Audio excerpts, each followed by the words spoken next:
Friends, welcome to home makers Pavul. நம்ம இன்றைக்கி முளைக்கட்டின ராகியில், அதாவது கேழ்வரகுல மல்லாட்டை, கருப்பு எள்ளு, மக்கானா இதெல்லாம் சேர்த்து ஒரு உருண்டை ரெசிபி தான் பார்க்க போகிறோம். ஈவினிங் ஸ்நாக்ஸுக்கு பசங்களுக்கு இதை டெய்லி ஒரு உருண்டை கொடுத்துட்டு வரலாம். பெரியவங்களுமே இதை மெனோபா ஸ்டேஜில் இருக்கிற பெரியவங்களும் இதை சாப்பிட்டுட்டு வந்தீங்கன்னா iron and calcium, fibre content எல்லாமே இதில் ரொம்பவே ஜாஸ்தியாக இருக்குது. டீட்டெயில் ரெசிபியை இப்போ பார்க்கலாம் வாங்க.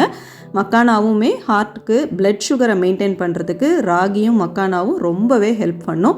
அதையும் நம்ம இதில் சேர்த்துக்கிறதுனால ரொம்பவே ஹெல்த் பெனிஃபிட்ஸ் ஜாஸ்தியாக இருக்கும்.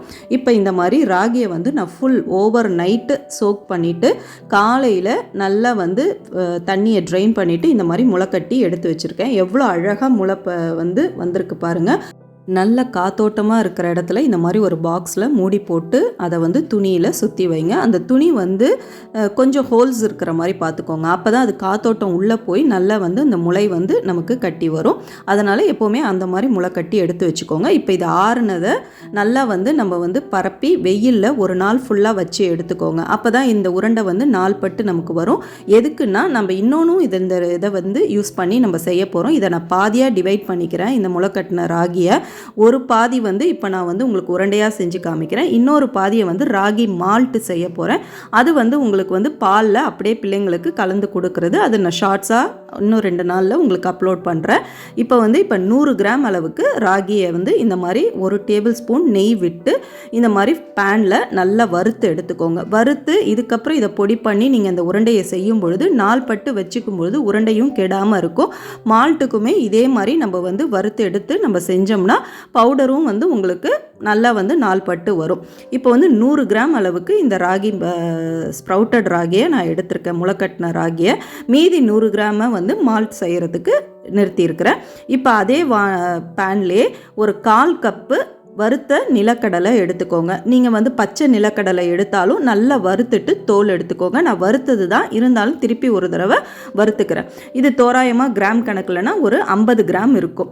100 கிராம் ராகிக்கு 50 கிராம் நிலக்கடலை எடுத்திருக்கேன். அதே மாதிரியே கருப்பு எள்ளு, இது 25 கிராம் எடுத்திருக்கேன். அது உங்களுக்கு கருப்பு எள்ளில் நிறைய அயன் இருக்குது, கால்சியமும் ஜாஸ்தியாக இருக்குது. இது நம்மளுக்கு குழந்தைங்களுக்குமே கொடுக்கறது நல்லது. நம்ம மெனோபா ஸ்டேஜில் லேடிஸுமே கை வலி, மூட்டு வலிக்கெலாம் இது ரொம்பவே ஹெல்ப் பண்ணும். எள்ளு எல்லா விதத்துலேயும் நம்ம எடுத்துக்கணும். அதையும் இது கூடவே சேர்த்து வறுத்து எடுத்து வச்சுக்கிறேன். நல்லா பொரியிற அளவுக்கு வறுத்து எடுத்துக்கோங்க. இது கூடவே அதே 25 கிராம் அளவுக்கு மக்கானா எடுத்துருக்கிறேன். அதையும் சேர்த்துக்கோங்க. மக்கானா இன்னும் கொஞ்சம் நீங்கள் அதிகமாக சேர்க்கணுன்னாலும் சேர்த்துக்கோங்க, ரொம்பவே நல்லது தான். இப்போ அதை அதே மாதிரியே நல்லா வறுத்து எடுத்துக்கணும். இது ஃபஸ்ட்டு நம்மளுக்கு வறுத்து சாப்பிடும் பொழுது நமுத்து போன மாதிரி தான் இருக்கும். இப்படி உடச்சி பார்த்தீங்கன்னா உடையணும், அதுதான் கரெக்டான ஸ்டேஜ்.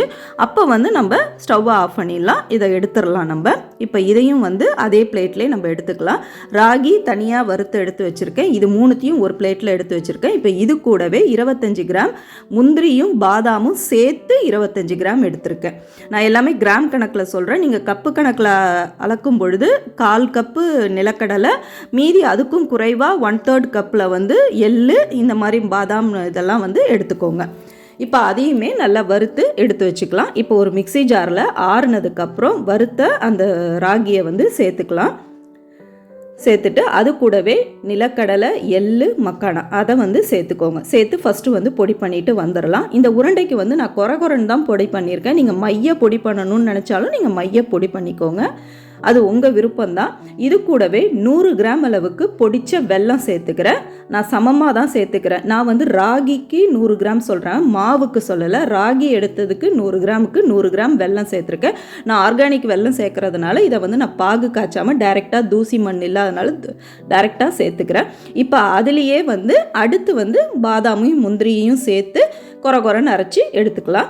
நமக்கு அரைச்சது பார்த்தீங்கன்னா பாதாம் முந்திரி ஒன்று தென்படும் தான். அப்போ தான் அது சாப்பிடும்போது பிள்ளைங்களுக்கு பாதாம் முந்திரிலாம் வாயில் தென்படும், அப்போ நல்லாயிருக்கும். ஸோ அந்த மாதிரி அரைச்சி கடைசியாக அதை சேர்த்து அரைச்சி எடுத்துக்கோங்க. இப்போ இதில் ஏலக்காய் தூள், சுக்குத்தூளெல்லாம் நம்ம சேர்த்துடலாம். 1/2 டீஸ்பூன் ஏலக்காய் தூள், 1/4 டீஸ்பூன் சுக்கு பொடி சேர்த்துக்கோங்க. சுக்கு உடம்புக்கு நல்லது, ஜீரணமாகும். அதுக்கு தான் நான் சுக்கு பொடி சேர்த்துக்கிறேன். சேர்த்துட்டு இப்போ இதை நல்லா கலந்து விடுங்க. இப்போயே நீங்கள் இப்படி பிடிச்சிங்கன்னா உருண்டை நல்லாவே பிடிக்க வரும். ஆனால் இது கூடவே அதே போன் ஸ்ட்ரென்த்துக்கு நம்ம குட் ஃபேட்டாக இருக்கிற நெய் கொஞ்சம் சேர்த்துக்கிறோம். 2 டேபிள் ஸ்பூன் அளவுக்கு நெய்யை நல்லா உருக்கி இதில் நான் சேர்த்துக்கிறேன். நம்மளுக்கு தேவைப்பட்டால் மீதி நெய்யையும் நீங்கள் சேர்த்துக்கோங்க. எனக்கு வந்து குறைவாகவே தேவைப்பட்டுச்சு. அதனால் நான் வந்து இதை வந்து ஃபஸ்ட்டு சூடோடு நல்லா இந்த மாதிரி கலந்து விட்டுட்டு கை பொறுக்கிற சூட்டில் இருக்கும் பொழுது நீங்கள் உருண்டை பிடிக்க ஆரம்பிச்சிடலாம். நம்ம பாசிப்பருப்பு உருண்டையெல்லாம் பிடிச்சோம் இல்லையா, அந்த மாதிரி டக்கு டக்குன்னு பிடிச்சி வச்சுடுங்க. அதுக்கப்புறம் நீங்கள் ஷேப்புக்கு கரெக்டாக ரவுண்டாக பிடிச்சிக்கலாம். சூடு இருக்கும் பொழுதே பிடிச்சி எடுத்து வச்சுட்டிங்கன்னா அவ்வளோதான், நம்ம முளைக்கட்டின ராகி உருண்டை சூப்பராக ரெடி ஆகிடுச்சு. நீங்களும் ட்ரை பண்ணி பாருங்கள். ரொம்பவே உடம்புக்கு ஹெல்த் பெனிஃபிட்ஸ் அதிகமாக இருக்கிற இந்த உருண்டையை டெய்லி ஒரு உருண்டை பிள்ளைகளுக்கு கொடுத்துட்டு வாங்க. ரெசிபி பிடிச்சிருந்துச்சுன்னா ஃப்ரெண்ட்ஸ் அண்ட் ஃபேமிலிக்கும் ஷேர் பண்ணிவிட்டு நம்ம சேனலையும் மறக்காமல் சப்ஸ்கிரைப் பண்ணிவிடுங்க. தேங்க்யூ.